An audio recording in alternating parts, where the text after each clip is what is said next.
Hello everyone, this is my first voice over video. ನಾ ಇವತ್ತು ಒಂದು high protein breakfast dosa recipe share ಮಾಡತ್ತೀನಿ. Chickpea ಅಥವಾ ಕಡಲೆಕಾಳು ದೋಸಾ ರೆಸಿಪಿ.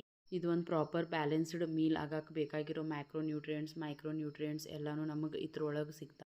ಇದೊಂದು ಫರ್ಮೆಂಟೆಡ್ ಬ್ಯಾಟರ್ ಆಗಿರೋದ್ರಿಂದ ಇದು ಪ್ರೋಬಯೋಟಿಕ್ ರಿಚ್ ಇರ್ತೈತಿ. ಪ್ರೋಬಯೋಟಿಕ್ ನಮ್ಮ ಗಟ್ ಹೆಲ್ತಿಗೆ, ಆಮೇಲೆ ನಮ್ಮ ಇಮ್ಯೂನ್ ಸಿಸ್ಟಮ್ ಸ್ಟ್ರೆಂಥನ್ ಮಾಡೋಕೆ ಭಾಳ ಯೂಸ್ ಆಗ್ತೈತಿ.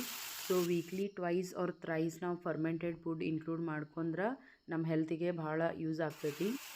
ನಾರ್ಮಲ್ ದೋಸಾ ಬ್ಯಾಟ್ರ್ ಹೆಂಗೆ ಸ್ಪ್ರೆಡ್ ಮಾಡ್ಕೋತೀವಿ ಅದೇ ಟೈಪ್ ಸ್ಪ್ರೆಡ್ ಮಾಡ್ಕೊಂಡು ಹೆಲ್ದಿ ಫ್ಯಾಟಿಗೆ ಆಯಿಲ್ ಅಥವಾ ಗೀ ನಿಮ್ಗೆ ಯಾವುದು ಬೇಕೋ ಅದನ್ನು ಹಾಕ್ಕೋಬೇಕು.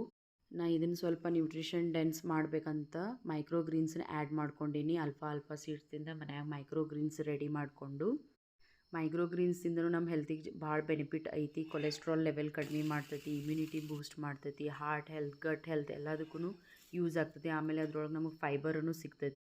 ಸೊ ಆ್ಯಡ್ ಮಾಡ್ಕೊಳ್ಳೋದ್ರಿಂದ ನಮಗೆ ಇನ್ನೂ ಜಾಸ್ತಿ ನ್ಯೂಟ್ರಿಷನ್ ವ್ಯಾಲ್ಯೂ ಆ್ಯಡ್ ಆನ್ ಆಗ್ತೈತಿ. ಆಮೇಲೆ ಈ ರೆಸಿಪಿನ ವೆಯ್ಟ್ ಲಾಸ್ ಮಾಡೋರು, ಬ್ಯಾಲೆನ್ಸ್ಡ್ ಮೀಲ್ ತಿನ್ನೋರು ಪ್ರತಿಯೊಬ್ಬರು ಮಾಡ್ಬೋದು. ಒಂದು ಸತಿ ಈ ರೆಸಿಪಿ ಟ್ರೈ ಮಾಡಿ ನೋಡಿರಿ, ಟೇಸ್ಟ್ ಅಂತೂ ಚಲೋ ಇರ್ತೈತಿ. ನಾ ಇದನ್ನು ಟೊಮ್ಯಾಟೊ ಚಟ್ನಿ ಜೊತೆ ಕಾಂಬಿನೇಷನ್ ಮಾಡ್ಕೊಂಡು ತಿಂದಿದ್ದೆ, ಟೇಸ್ಟ್ ಮಸ್ತ್ ಆಗಿತ್ತು. Please do like, share, subscribe to my channel. Keep supporting. Thanks for watching.